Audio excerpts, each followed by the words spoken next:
अस्सलाम वालेकुम नाजरीन, मैं हूँ आपकी होस्ट एनिशा और आप देख रहे हैं वीकेंड शाइन विद एनिशा। कैसे हैं आप लोग? ठीक ठाक रहें? बिल्कुल ठीक हुआ। मेरी दुआ है आप हमेशा हंसते मुस्कुराते रहें, खुश रहें, आबाद रहें और इसी तरह हमारा शो जिसका नाम है वीकेंड शाइन विद एनिशा, ये देखते रहें।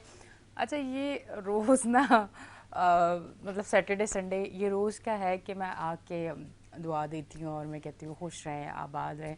अच्छा, ये चीज़ मुझे इतनी मतलब अच्छी लगती है कि मैं वैसे भी अगर किसी से मिलती हूँ और कोई मुझसे बहुत प्यार से और अपनाइयत से मिलता है तो मैं उसे ये दुआ दे देती हूँ। और जिस दिन से मैंने अपनी ज़िंदगी में ये वाली दुआ शामिल की, आप यकीन रखें कि पता नहीं जिनको मैं दुआ देती हूँ वो खुश आबाद हैं कि नहीं है, पर मैं बहुत खुश आबाद हूँ अल्हम्दुलिल्लाह। इसका मकसद ये है कि आप दूसरों के लिए दिल से जो चीज़ कहते हैं या करते हैं वो आपकी लाइफ में शामिल हो जाती है। तो इसलिए मैं जब दुआ देती हूँ आप लोगों को खुश रहें, आबाद रहें, तो यकीन करें अल्हम्दुलिल्लाह मैं खुश और आबाद बहुत अच्छे तरीके से रह रही हूँ।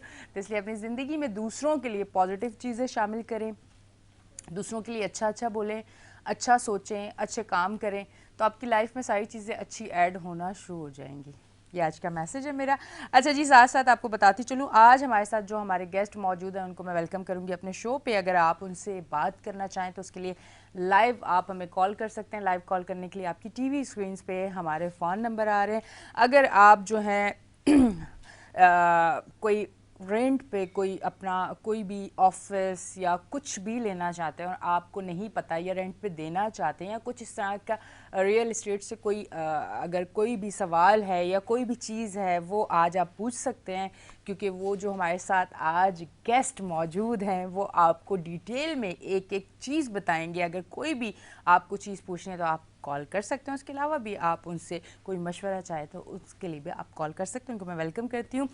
उनका नाम है जी Syed Roshan Ali, CEO Universal State and Builders. उनको वेलकम करते हैं। अस्सलाम वालेकुम। वालेकुम सलाम। कैसे हैं आप? बात फर्स्ट करा तो अल्लाह का शुक्र। अच्छा जी, मौसम थोड़ा सा चेंज हुआ है, हम्म। थोड़ा कराची गर्मी की तरफ आया, तो कैसा फीलिंग्स कैसी हैं?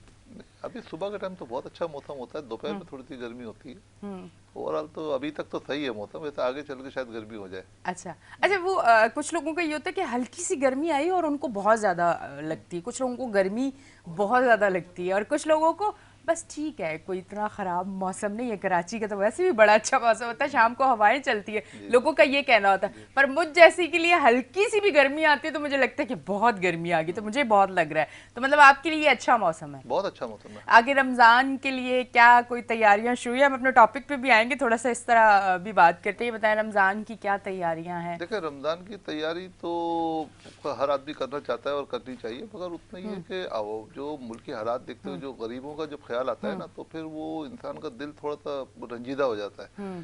कि वो महंगाई के दौर के अंदर हम तैयारी कर लेंगे, आप तैयारी कर लेंगे, मगर जो गरीब लोग हैं ना वो नहीं कर सकते। तो हमें उनका ज़रूर सोचना चाहिए कि वो किस हाल में रोज़ा रखेंगे, वो किस हाल में रहेंगे। हम गर्मी की बात कर रहे हैं, वो लोग तो बगैर पंखे के रहते हैं, वो कैसे रहते हैं। हाँ, सही बात है। ऐसा तो है। ये चीज़ है कि आप रमज़ान क्या, रमज़ान से हटके भी अपने आसपास ज़रूर देखें। अगर आप मदद कर सकते हैं, बहुत ज़्यादा मदद नहीं, जितनी जितनी मतलब आपकी हैसियत है उस हिसाब से ज़रूर मदद करनी चाहिए। क्योंकि अगर हम ये सोचें कि इतनी सी मदद से किसी का क्या हो जाएगा, पर इतनी इतनी ही मिलके बहुत सारी चीज़ें हो सकती है। तो अपनी तरफ से कोशिश ज़रूर कीजिएगा। अच्छा, थोड़ा सा हम आते हैं ओवरसीज़ पाकिस्तानी जो हैं वो बकौल कुछ हुकूमतों को कहते हैं कि बहुत ज़्यादा पसंद किया जाता है उनकी तरफ से और बड़ी सपोर्ट होती है, उसके बारे में आप क्या कहना चाहेंगे? देखें, ओवरसीज पाकिस्तानी हमारा बहुत बड़ा सरमाया है, जी। और उसको अगर हम सही डायरेक्शन में इस्तेमाल करेंगे तो हम उससे बहुत बड़ा फ़ायदा उठा सकते हैं। पर सबसे पहले मुझे ये बताइएगा, ओवरसीज़ पाकिस्तानी हमारे कौन से इक़्तिदार में बैठे हुए जो हैं उनको पसंद करते हैं? ज़रा ये पिछली गुजरी हुई हुकूमतों को भी मद्देनज़र रखते हुए और अब भी। देखें, जो मौजूदा हुकूमत है उसके ऊपर तो इनका बहुत बड़ा एतमाद था, जी। बहुत बड़ा एतमाद था। था मतलब? मतलब था, और कुछ का है कुछ का नहीं है। अच्छा। अब थोड़ा सा 50-50 हो गया। अच्छा, ठीक अब है। वो पॉलिसी कुछ भी हो, क्या मामलात होते हैं हुकूमत के, वो हुकूमत बेहतर समझती है, क्योंकि वो हुकूमत चलाना इतना आसान तो नहीं होता। बिल्कुल। अभी हुकूमत का मसला हुकूमत बेहतर समझती है कि क्या क्या मजबूरियां आ जाती हैं कि एकदम महंगाई बढ़ जाती है या तो। मगर ओवरसीज पाकिस्तानी जो है ना, हमारे पाकिस्तान की खिदमत करना चाहता है और बहुत अच्छी तरीके से खिदमत करना चाहता है। तकरीबन 9 मिलियन के करीब जो है ना पाकिस्तानी बाहर है, जो कि वहाँ से बाहर से पैसा भेजना चाहता है, मगर वो बहुत सा पैसा वो बाहर ही इन्वेस्ट करने पे मजबूर हो गया। तो मतलब क्यों, वजह क्या है कि क्यों ये नहीं भेज बहुत बड़ी पाते? वजह, ऐसी कौन सी मुश्किलात है या ऐसी कौन सी वजूहात है कि यहाँ वो पैसा नहीं आ पाता?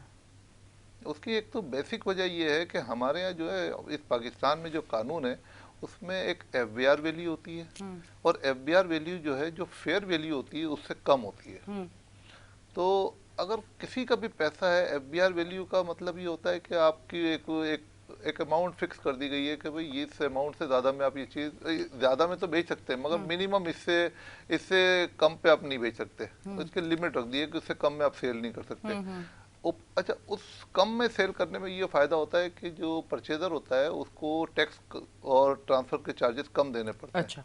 एक उस थोड़ी सी इन पैसों की वजह से जो है ना हमारे बहुत से पैसे जो ओवरसीज पाकिस्तानियों के जो है ना वो अनडॉक्यूमेंटेड मनी में चले जाते हैं। तो जिसकी वजह से पाकिस्तान जो ओवरसीज पाकिस्तानी जो है ना उसने तो बड़े मेहनत से पैसा कमाया हुआ होता है, और वो पाकिस्तान की खिदमत भी करना चाहता है, और वो चाहता है कि वो पैसा जितना भी है ना वो वाइट मनी की शक्ल में पाकिस्तान में आए, और उसका पैसा वाइट मनी की शक्ल में आए, वाइट मनी ही रहे पाकिस्तान में, और वो इन्वेस्ट करने में बहुत इंटरेस्टेड है।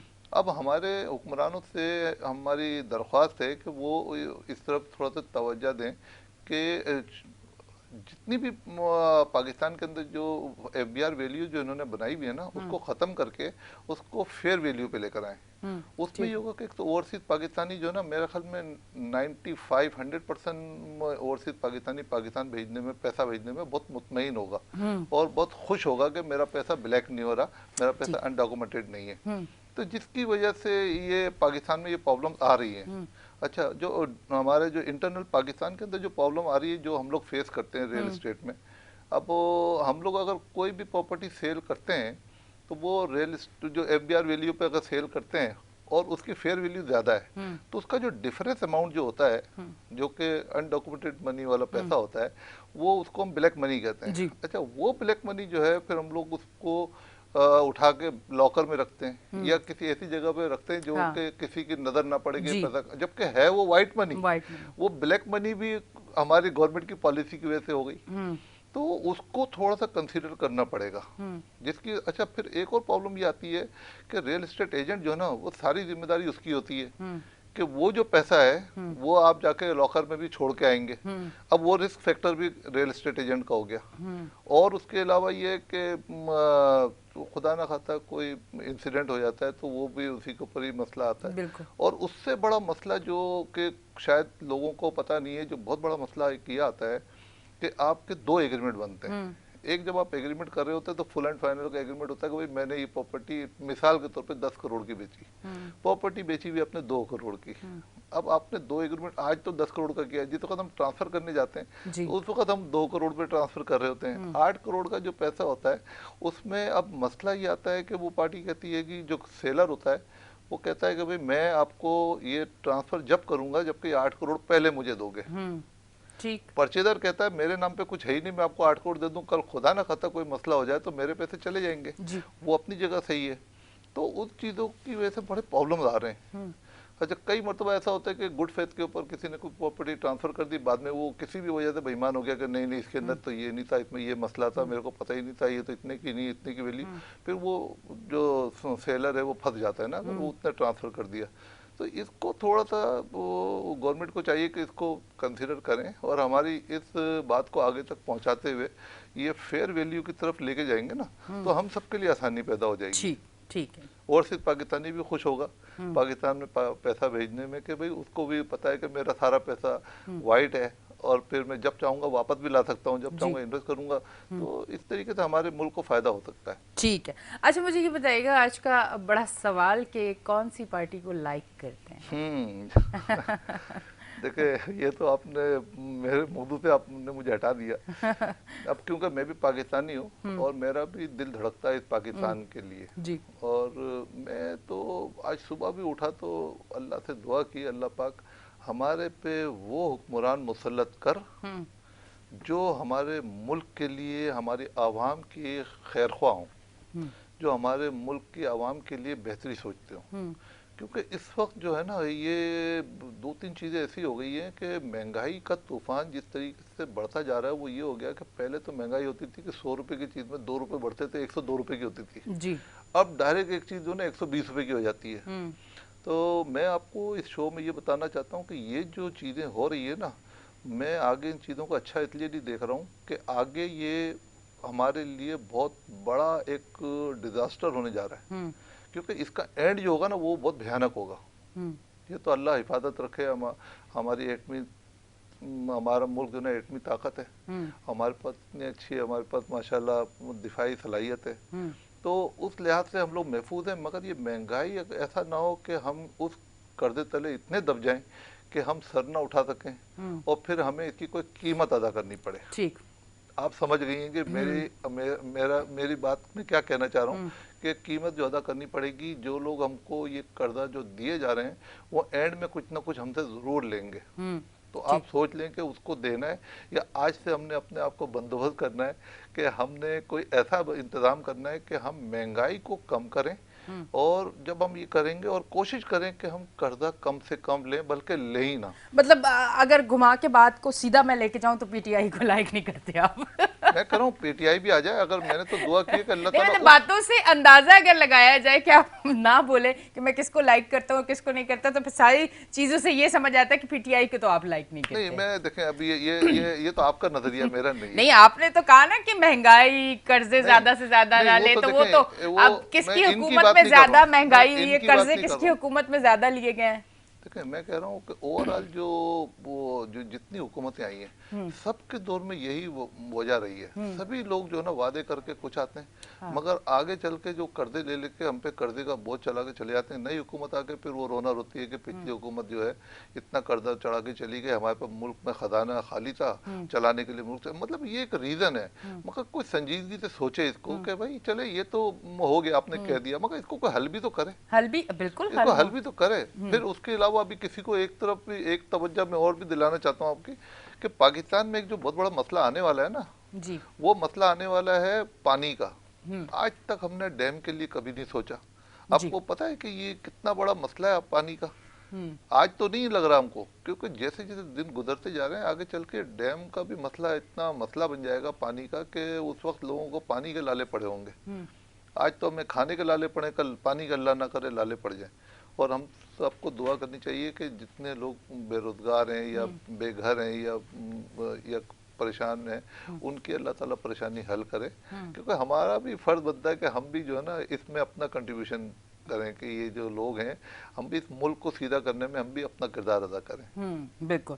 अच्छा जी, आज ये पूछने का जो वजह थी कि कौन सी पार्टी को लाइक करते हैं, क्योंकि ये एक जो हवा चली हुई और बहुत कुछ सुनने को आ रहा है कि पता नहीं क्या होने वाला है। पर कल मैंने एक वीडियो देखी तो बड़ा अफसोस भी हुआ कि एक बंदा जो है वो मदीने में मौजूद था और एक वीडियो बना रहा था और वो ये दुआ कर रहा था कि अल्लाह इमरान खान की लाज रखना, वो सच्चा बंदा है, तू उसकी लाज रखना, सबने उसको छोड़ दिया।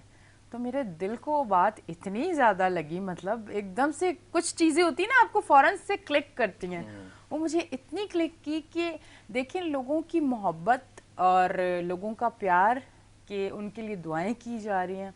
तो एक दुआ तो हम भी करते हैं कि अल्लाह हमारे मुल्क के लिए जो भी बेहतर है, जो हमारे मुल्क के मफाद में जो बेहतर है वो अब हमारे साथ रहें, ताकि अब और रिस्क और मुश्किलात कोई भी नहीं बर्दाश्त कर सकता। क्योंकि अब सिचुएशन वो हो चुकी है कि ना महंगाई और बर्दाश्त की जाएगी ना मुश्किलात और बर्दाश्त की जाएंगी, क्योंकि लिमिट आउट हो चुकी है। महंगाई होने की कोई भी वजह हो, गरीब ये नहीं समझता कि महंगाई होने की क्या वजह है। बात यह है कि महंगाई इतनी नहीं होनी चाहिए, उसका मकसद ये है क्योंकि वो उस लिमिटेड बजट में नहीं पूरा कर सकता। क्या कहेंगे आप? देखें, ये जो आपने महंगाई की बात की ना, मैं कह रहा हूँ चले दुनिया में महंगाई होती है, आप भी करें, दुनिया में होती है, कोई वजह होती है महंगाई होने की, अब महंगाई करें, मगर इसका एक फार्मूला बनाए कि महंगाई करें तो उसी हिसाब से लोगों की तनख्वाहों में भी इजाफा करें, जी। उसको उसी के प्रोपोर्शनल रखें। ये नहीं है कि आप सिर्फ महंगाई किए चले जा रहे हैं, उसकी तनख्वाह में इजाफा नहीं कर रहे। एक आदमी 25,000 रुपये का बजट लेके बैठा हुआ है घर का, अब मुझे बताएं उसमें उसका बिजली का बिल भी देना है, सुई गैस का बिल भी देना है, मोबाइल का बिल भी देना है, पेट्रोल भी डालना है, उसको घर में पंखा भी चला, मतलब और भी बहुत से काम है, उसको हाँ, और पानी के इलेक्ट्रिक वाले तो ऐसे घोड़े हैं कि जिनकी लगामें हैं ही नहीं कि आप मैं लाइव कहना चाहती हूँ। मुझे तो हैरत होती है कि आप हर महीने बिल भरते हैं और फिर एक दिन आपका बिल आता है कि आपके वाजिबात जो रुके हुए हैं ना वो एक्स्ट्रा लगा दिए हैं। मतलब सेंस इनकी, मतलब बेवकूफ़ मैं कहूँगी कि जहालत है कि कोई हर महीने बिल पे करता है और उसके बाद आप एकदम एक बिल भेजते हैं कि आपके वाजिबात रुके हुए हैं। मतलब क्या कहा जाए। और फिर आप अगर वहाँ जाके बात करें तो आपकी सुनने वाला कोई नहीं है, आपको पे करना है वो बिल। मतलब इस मुल्क में कुछ भी होता है और फिर भी कुछ नहीं होता, सब कुछ होने के बाद भी कुछ नहीं होता। मैं तो यही कहना चाहूँगी कि और कंपनियों को इजाज़त दी जाए, ये हम आवाम हैं, हमारी मर्ज़ी है हम के इलेक्ट्रिक से बिजली लें, हमारी मर्ज़ी है किसी और की सर्विस अच्छी है हम उससे बिजली लें, हम उनसे अपने कनेक्शन लगवाएं। अब हमारे पास ऑप्शन नहीं है, वो दादागिरी अपनी करते हैं, वो कुछ भी करते हैं, हम बर्दाश्त करते हैं। अब आवाम का साथ देना पड़ेगा। ये मेरे साथ खुद हुआ है कि इस मंथ मेरा इतना बिल आया है, एसी चले हुए अभी सिर्फ 3 दिन हुए, वो तो अगले महीने आएगा। ये बात करने का मकसद ये है कि हम लोगों के साथ भी हो जाता है कि जाके मैं बात कर सकती हूँ, पर बात ये कि बात क्या करें, सुनेगा कौन। उनसे पूछा जाए कि वाजिबात कौन से, जब हर महीने आपको बिल मिल रहे हैं क्लियर है तो एकदम से कैसे वाजिबात आ गए और इतना बड़ा बिल। मतलब हैरत वाली चीज़ है। इस मुल्क में कोई पूछने वाला नहीं है, कुछ भी नहीं है। जो चीज़ हो गई वो आपको करनी ही करनी है, अगली बार देखा जाएगा। मतलब अभी तो आपने पे करना है, अगली बार देखा जाएगा। नहीं, इसमें तो आपने बिल्कुल सही कहा। जब तक हमारे साथ जो है ना हर इदारे में 3-4 कंपटीशन नहीं होंगे। जी। अब देखें, मैं इसकी मिसाल दे दूं कि एक वक्त था कि मोबाइल जब आए थे तो हाँ। एक ही कंपनी थी, तो उस वक्त मोबाइल के वो नखरे थे कि लोग लाइन लगा लगा के लेते थे। जी। आज मोबाइल की इतनी कंपनीज आ गई हैं, आज मोबाइल जो है ना वो मतलब समझ लें कि फ्री में मिलते हैं, उसकी सिमें भी फ्री में मिलती हैं। आपने 500 रुपये का बैलेंस डलवा दिया तो वो भी एक हफ्ता चल जाता है। तो जब तक अभी किसी के साथ भी कोई कंपटीशन वाले लोग नहीं लाएंगे, इदारे नहीं लाएंगे, तो आपकी मोनोपोली चलती रहेगी ये। तो क्यों लाएंगे जब आपके शेयर्स हैं वहाँ आप कमा रहे हैं, तो आप क्यों लाएंगे, आपका तो घर चल रहा है। मतलब हम गरीब लोगों के लिए मुश्किल है ना, उनकी तो रोटी लगी हुई है, वो क्यों लाएंगे, फिर मसला हो जाएगा ना बहुत बड़ा। मुझे बताइए कि जो 25,000 तो हमारी एक लिमिट हो गई ना कि अब तो 25,000 से ज़्यादा तो कम तो तनख्वाह नहीं हो सकती। 25,000 को हम बेस बना लेते हैं। बहुत कम है जिनकी 25 है, 50 है, 1 लाख है, बहुत कम है, मगर एवरेज तो 25,000 है ना।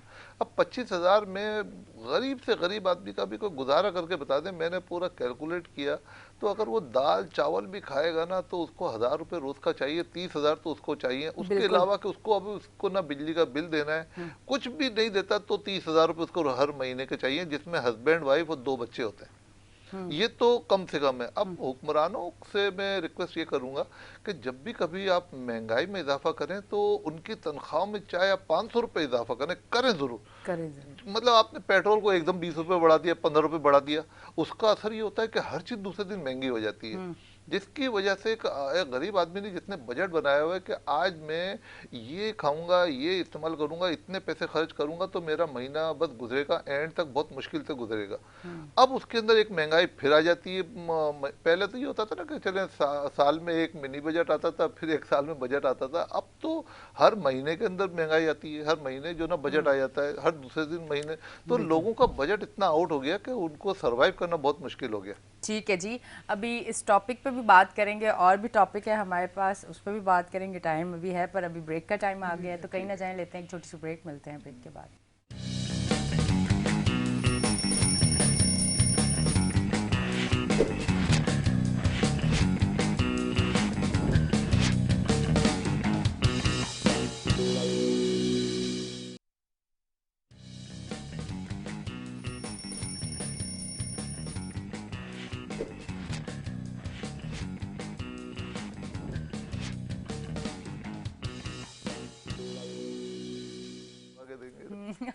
वेलकम बैक जी नाजरीन, हम ब्रेक से वापस आ चुके हैं और आप देख रहे हैं हमारा show weekend shine with Anisha. पता नहीं कौन सी एक खुशी है जो मुझे अपना नाम लेते ही आ जाती है। अच्छा, वो खुशी इसलिए आती है क्योंकि मेरा जो नाम है वो मेरी ज़िंदगी के और मेरे दिल के और मेरे मतलब मेरे बहुत करीब मेरी वालदा जो हैं उन्होंने मेरा ये नाम रखा था और इसलिए ये नाम मुझे बहुत ज़्यादा पसंद है। बाज़ दफ़ा मेरे घर के कुछ लोगों ने कहा कि इस नाम को थोड़ा सा चेंज कर दो, एनी नाम चेंज कर दो। तो पर मैंने नहीं किया क्योंकि अम्मी की वजह से अगर ये नाम किसी और ने रखा होता तो शायद मैं चेंज कर लेती। वैसे बताएं कि नाम के जो मायने होते हैं वो शख्सियत पे कितने असरअंदाज मेरा होते हैं? ख्याल में उसका असर होते हैं, उसका असर होता है, उसका अक्स आता है उसके उसकी पर्सनालिटी पे। हाँ, तो मतलब नाम जो है वो सोच समझ के रखना चाहिए, नहीं, नाम के मीनिंग अच्छे होने चाहिए, है ना? उसी के हिसाब से उसका असर भी होता है उसके ऊपर नाम की वजह से। हाँ, ठीक है। अच्छा, थोड़ा सा रियल एस्टेट पे हम लोग आते हैं। हम लोग अपना अपनी कोई प्रॉपर्टी रेंट पे दें या लें, दोनों चीज़ों में हमें रूल्स का पता नहीं होता कि हमने फॉलो किस तरह से रूल्स को करना है। हमें जो बताया जाता है हम समझते हैं शायद यही है। तो आज थोड़ा इस पे आप बताएं हमारे देखने वालों को। हो सकता है कि हम अपनी प्रॉपर्टी रेंट पे दें या हम लेने चाहें तो हमें मिसगाइड किया जाए और हम समझे कि बिल्कुल यही बात है और ये बिल्कुल ठीक है, ये बिल्कुल सही कह रहे हैं। तो आपका तो बिजनेस भी है और काफ़ी पुराना बिजनेस है, मतलब आप तो बेस आपकी ऐसी और उस टाइम की है। तो आप थोड़ा सा गाइड कर लें हमारे देखने वालों को। देखें, रेंट पे जो प्रॉपर्टी लेता है उसको तो ऐसा जितना कोई मसला नहीं होता, जो रेंट पे प्रॉपर्टी देता है देता है। उसको मसला होता है। तो वो बहुत सोच समझ के रेंट पे प्रॉपर्टी देनी चाहिए, उसका बैकग्राउंड चेक करना चाहिए रेंट पे लेने वाले का, कि कब्जा ग्रुप तो नहीं है। और रेंट पे आप बहुत सोच समझ के दें, क्योंकि लोगों की ज़रूरत होती है कि प्रॉपर्टी खाली है तो थोड़े से पैसे ले लिए उन्होंने, कहा मेरी प्रॉपर्टी किराए पे चढ़ी। हाँ, किराए पे चढ़ाने से बेहतर है कि पहले उसको देख लेंगे किसको दे रहे हैं आप, किसको दे रहे हैं, बिल्कुल। और वो उसका बैकग्राउंड क्या है, और कोई कब्जा माफिया तो नहीं है, क्योंकि लोगों को अंदाजा नहीं है। इतने इतने केसेस अभी कोर्ट में चल रहे हैं रेंट के, और जब कोर्ट में जाता है तो कोर्ट तो इंसाफ देती है, मगर जी। कोर्ट का प्रोसीजर बहुत लंबा है। तो वो बुनियादी गलती इंसान की होती है कि जब वो एग्रीमेंट कर रहा होता है तो वो सब चीज़ों को ख्याल नहीं करता, कि वो किसी अच्छे कंसल्टेंट से वो रब्ता नहीं करता। अगर वो शुरू में ही अगर एग्रीमेंट बहुत अच्छी तरीके से करे तो फिर मेरा ख्याल में कि उसको ये प्रॉब्लम आगे फेस नहीं करनी पड़ेंगी। अच्छा, ऐसा भी हमने सुना है कि अगर रेंट पे हम किसी से कोई प्रॉपर्टी लेते हैं और फिर हम कोर्ट चले जाते हैं तो फिर वो आपको बड़ा प्रॉब्लम होता है कि कोर्ट से जब तक फैसला नहीं होता तो वहीं से आपको रेंट मिलता है या वहाँ जमा होता रहता है। जी जी। वो थोड़ा सा बताइएगा कि इसलिए मालिकान थोड़ा सा डरते हैं कि रेंट पे देते वक्त ये देखते हैं कि आया ये लोग किस तरह के हैं, पता चले बाद में ये प्रॉब्लम ना हो जाए हम लोगों को, क्योंकि कोर्ट का जब तक फैसला नहीं आता तब तक तो मालिक जो है वो समझे वो बिल्कुल उसी रेंट पे रह रहा खाली हाथ पे है, रह उसी जाता उसी रेंट पे बेचारा। रह रहा है वो, हाँ। जो रेंट पे एग्रीमेंट हुआ हुआ है।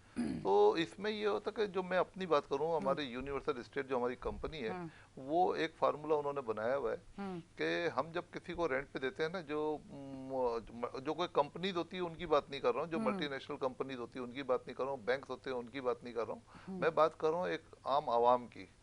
उसमें हमें अंदाजा करना बहुत मुश्किल होता है कि कौन शख्स बहुत अच्छा है, कौन सही हाँ नहीं है। तो जी। उसके लिए हम ये करते हैं कि एग्रीमेंट जब में बनाते हैं, हम उनसे मिलते हैं, मुलाकात करते हैं। तो एक तो मुलाकात के जरिए बहुत सी चीज़ें क्लियर हो जाती हैं कि ये कितने अच्छे इंसान हैं या कितने अच्छे इंसान नहीं है। तो जिनके ऊपर शक होता है कि ये इंसान सही नहीं है, तो उनके लिए हमने ये रखा हुआ है कि हम एग्रीमेंट करते हैं, हम कहते हैं भाई आपका जो भी रेंट है, हम आपसे डबल रेंट जो है ना एग्रीमेंट में लिखवाएंगे। ठीक है। तो वो कहते हैं कि कितना लिखवाएंगे, हमने कहा सपोज 1 लाख रुपए रेंट है तो हम 2 लाख रुपए लिखवाएंगे। तो वो कहते हैं 2 लाख रुपए क्यों लिखवाएंगे, तो कहते हैं भाई हमारी सेफ्टी है, हम इतनी बड़ी प्रॉपर्टी आपको दे रहे हैं, आप तो 1 लाख रुपए जो है ना कल को 6 महीने 1 साल का रेंट बढ़ जाएगा, आप तो फिर किसी भी वजह से बहाना बनाएंगे कि ये पाइपलाइन टूट गई थी, यहाँ पे ये दीवार टूट गई, ये दरवाजा सही बंद नहीं हो रहा, ये लॉकर इसका लॉक इसका खराब हो गया, बहुत सी वजूहत होती हैं जिसकी वजह से आपके पास बहाना होता है, जिसकी वजह से लोग किराया रोक देते हैं। फिर किराया रोकते हैं तो अब आपके पास कोई रास्ता नहीं है, क्यों, वो तो रह रहा है, किराया रुका हुआ है। जी। 5-6 महीने उनसे रिक्वेस्ट करते हैं, जब भी नहीं मानते तो फिर मजबूरन आपको कोर्ट में जाना पड़ता है। अब कोर्ट में तो वो साहब वही किराया जमा कराएंगे जो एग्रीमेंट में लिखा हुआ है। ठीक। तो लोग क्या करते हैं, 1 लाख में दिया, 1 लाख का ही किराया जो ना कोर्ट में जमा करेगा। अब वो 10 साल किराया चला, अब वो किराया उसका 3-4 लाख रुपए हो गया, मगर वो तो 10 साल तक 1 ही लाख रुपए किराया जमा कराएगा। हाँ। तो ये बेसिक चीज़ है जिसकी वजह से हम ये करते हैं कि हम जिस वक्त 1 लाख रुपए रेंट होता है, हम पार्टी से कहते हैं भाई देखें आप 2 लाख रुपए हम आपसे रेंट लेंगे और एग्रीमेंट भी 2 लाख का करेंगे।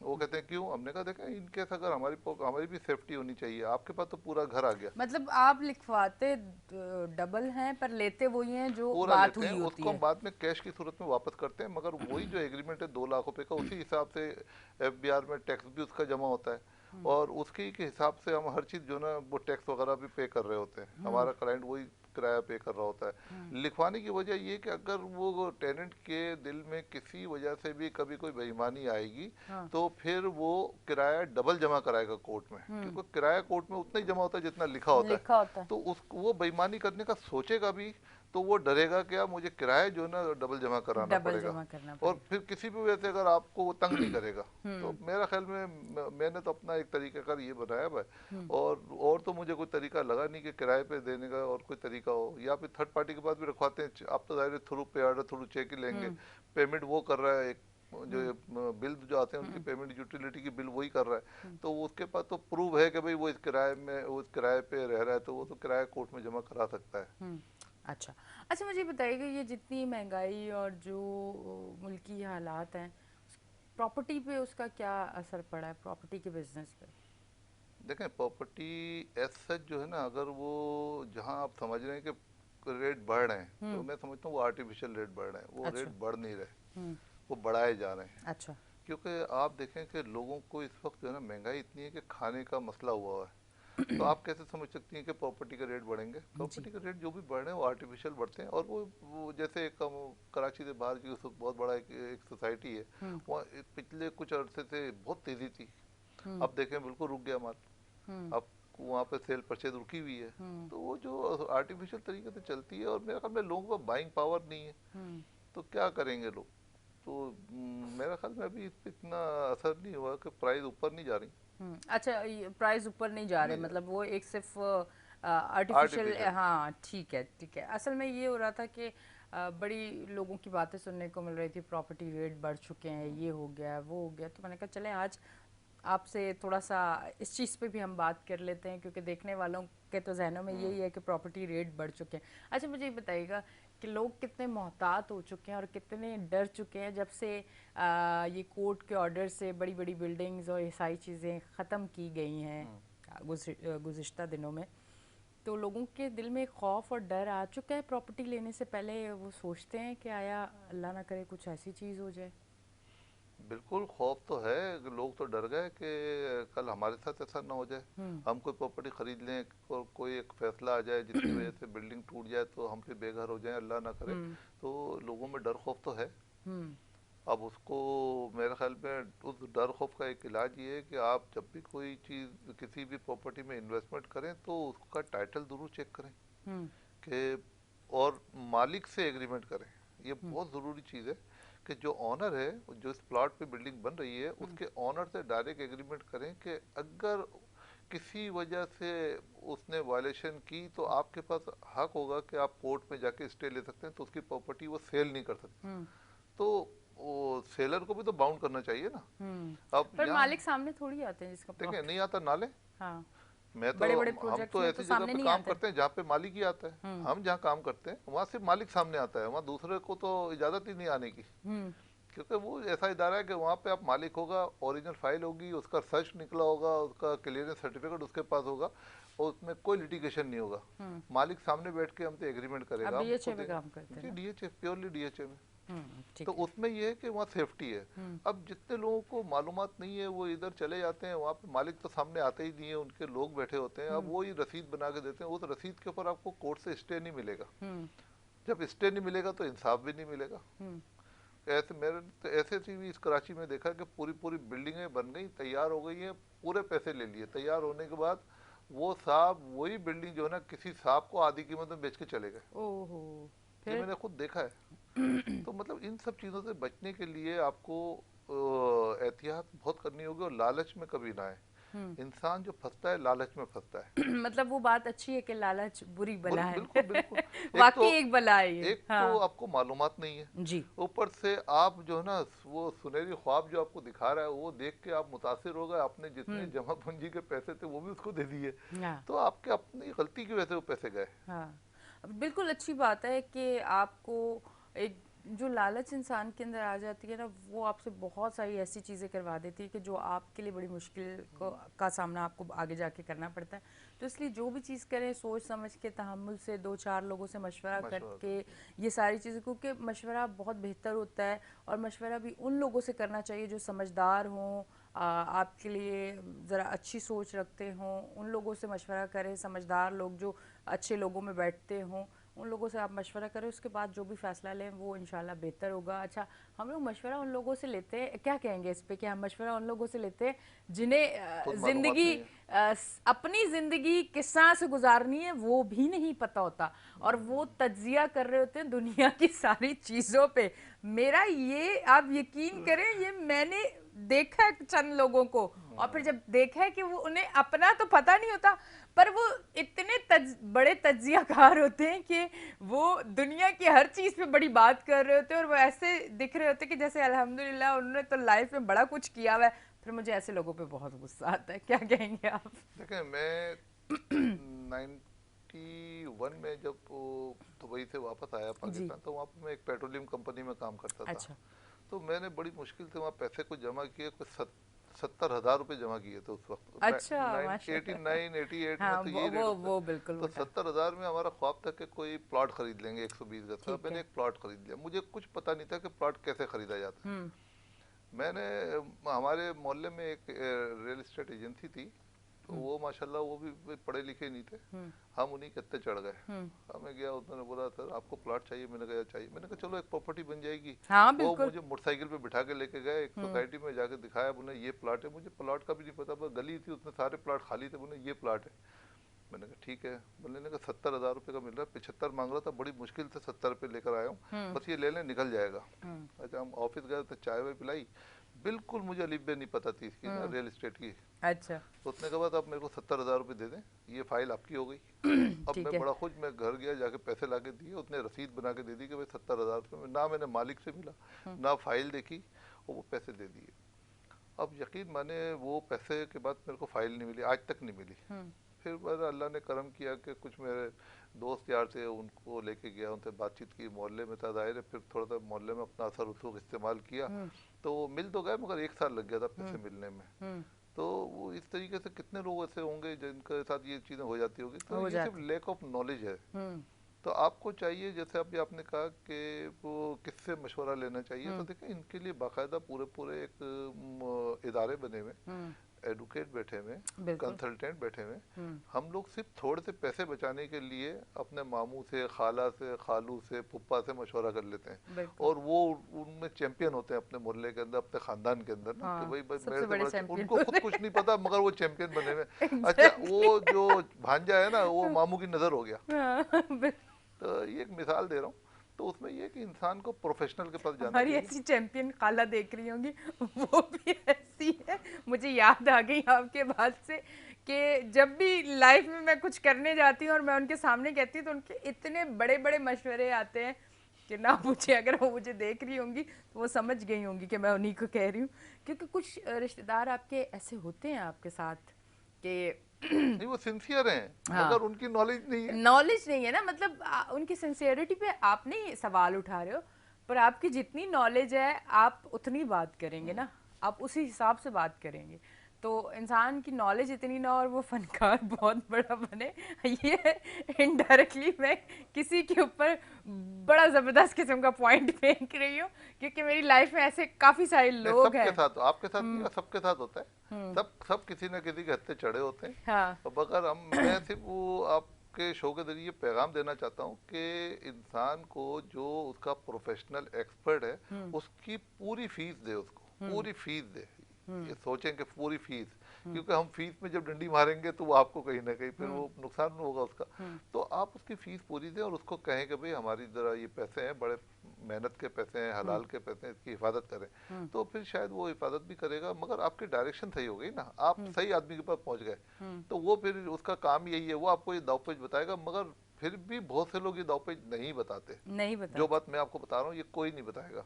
ये जो रेंट पे डबल अमाउंट की बात, ये तो बोलते हैं ये तो कानून ही नहीं है। भाई कानून क्या होता है? मैं अपना घर जो है आपके हवाले कर दूं, आप फिर आपका कानून है कि आप उसको कोर्ट में जाके जमा करा दें 10 साल तक ना, ये कौन सा हाँ, कानून है? मैं 10 साल तो तक फिर मैं भी तो उसी सेफ्टी हालत करूँ। में गुजारा हाँ, करता रहूं। अब यकीन माने कोई हमारे जो क्लाइंट का मकान है ना 6-6 महीने खाली पड़े रहते हैं। वो कहते हैं यार तुमसे तो मकान ही किराए पे नहीं चढ़ता। मैंने कहा भाई कल चढ़ा दूंगा किराए पर, वो आपकी जिम्मेदारी, मेरी जिम्मेदारी नहीं है। फिर वो 6-6 महीने भी नहीं चढ़ते तो नहीं, मगर जब कोई सही क्लाइंट मिलता है हम उसको देते हैं, तो फिर कभी कोई प्रॉब्लम नहीं होती इंशाल्लाह।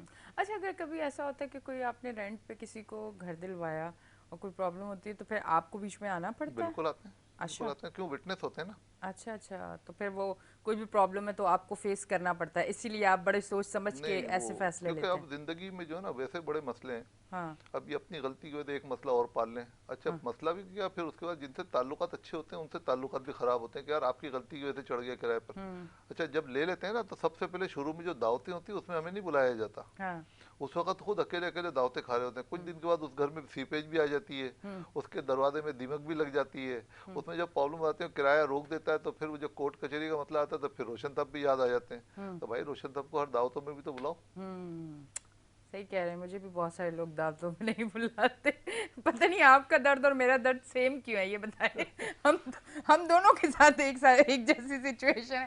खैर बहरहाल होती है ऐसी चीज़ें। अच्छा मुझे बताएं कि जिस तरह की सिचुएशन सूरत हाल है अभी पाकिस्तान की, बल्कि दुनिया में देखा जाए, महंगाई और सारी चीज़ें, अगर मैं कराची की बात करूं और कोई नया अपना बिजनेस स्टार्ट करना चाहे तो आप समझते हैं कि इस टाइम रिस्क ले सकते हैं हम लोग नए बिजनेस पे, या हमें थोड़ा सा वेट करना चाहिए? कोई वेट नहीं करना चाहिए। बिजनेस का कोई टाइम नहीं होता। बिजनेस हर दौर में आप कर सकते हैं क्योंकि हमारी इतनी बड़ी पॉपुलेशन है कि इसको हर वक्त जो है ना जरूरत है हर किसी चीज की। आप अपना नफा कम कर दें, आपका आपका कारोबार चमक जाएगा। अब जो बड़ा बड़ा माफिया बैठा हुआ है ना, उसको तो उसका जो उसका नफा उसने सोचा हुआ है वो उसको मिलेगा तो वो बिजनेस करेगा। जी। आप उसी के साथ जाके बैठ जाए, आप अपना नफा कम कर दें, आपकी दुकान ज्यादा चमक जाएगी। ऑनलाइन बिजनेस का क्या कहेंगे? ये जिस तरह से लॉकडाउन हुआ, कोरोना कोविड-19 आया और हमारे सामने ऑनलाइन बिजनेस बहुत ज़्यादा आया। वो किसी भी चीज़ को अगर आप देखें, आप वो कपड़े का बिजनेस देखें, वो ज्वेलरी का देखें, वो सैंडल्स का देखें, पर्स का देखें, घरों में बच्चियों ने मेकअप रख के लाइव आके ऑनलाइन जो है उसकी सेल की, उसके बारे में क्या कहेंगे? ऑनलाइन का जो बिजनेस है उसका फ्यूचर आपको क्या नज़र आ रहा है? देखिए ये फ्यूचर तो अब ऑनलाइन ही है। अब तो हर चीज जो है ना ऑनलाइन की तरफ ही जा रही है ज्यादातर। क्योंकि पहले ये होता था कि आप पहले निकल के जाते थे, गाड़ी लेके जाते थे, गाड़ी का फ्यूल का कंजप्शन, गाड़ी की मेंटेनेंस, फिर गाड़ी को पार्क करना और फिर ड्राइवर को रखना, तो वो एक्सपेंस आपके बढ़ जाते हैं। अब ये कि सिंपली आप जो है वो ऑनलाइन जो है ना चीज़ें पसंद करें, बातचीत करें, वो आपके घर पे आ जाएगी, तो आपके बहुत से मतलब एक्सपेंस बच जाएंगे इस तरीके से।